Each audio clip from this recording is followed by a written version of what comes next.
Hi అండి. Welcome back to Sridevi గుమ్మడి. ఈరోజు నేను బట్టలు ఎంత చినిగినా, కాలినా, కొర్రులు పడినా సరే కనిపించకుండా ఎలా సరిచేయొచ్చో ఈ వీడియోలో చూపించబోతున్నాను. వీడియో చూస్తూ ఒక లైక్ ఇవ్వటం మాత్రం మర్చిపోవద్దండి. ఇది నా చీర అండి. కాస్ట్ వచ్చేసి 3000 రూపీస్ అనమాట. ఆటో ఎక్కినప్పుడు అనుకోకుండా ఇలా 2 కొర్రులు పడ్డాయి.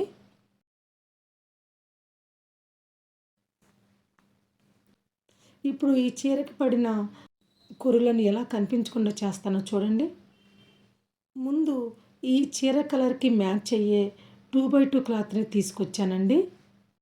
మన బట్టలకు పడిన డ్యామేజ్ని బట్టి క్లాత్ని తీసుకోవాలి.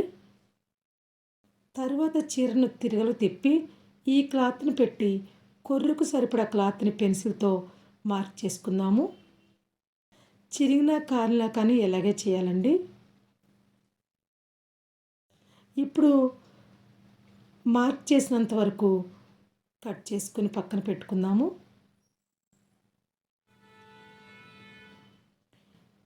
నెక్స్ట్ ఇది రివీల్ టేప్ అండి. అమెజాన్ నుండి తెప్పించాను.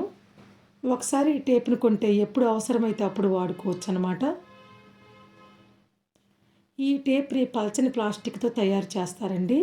ఇప్పుడు ఈ టేప్ని ఎక్కడ డ్యామేజ్ అయిందో అక్కడ పెట్టి పైన కట్ చేసిన పీస్ని పెట్టి సమానంగా కట్ చేయాలి. ఎక్కువ డ్యామేజ్ అయితే మాత్రం 2-3 లైన్లు వేసుకోవచ్చండి.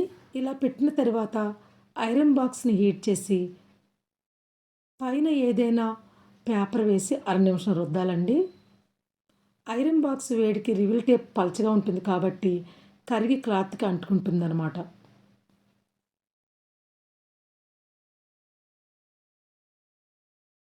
ఐరన్ చేసిన తర్వాత ఈ పేపర్ని తీసి చూపిస్తున్నాను చూడండి. అసలు డ్యామేజ్ అయినట్లే కనిపించడం లేదు కదండి. పట్టి గుంజినా కానీ చినగదండి, చక్కగా అతుక్కుంటుంది. అయితే ఉతికేటప్పుడు మాత్రం బ్రష్తో రుద్దకుండా చేత్తోనే ఉతుక్కోవాలండి. చిరిగిన క్లాత్ని కుట్టే పని లేకుండా ఇలా మంచిగా సరి చేసుకోవచ్చండి. ఇంకో కూరను కూడా ఇలాగే సరిచేద్దాము.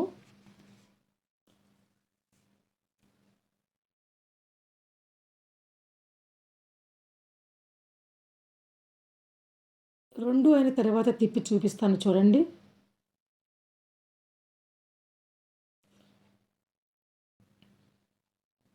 ఎక్కడ డ్యామేజ్ అయిందో మీరు చెప్పగలరా? కొంచెం కూడా కనిపించలేదు కదండి.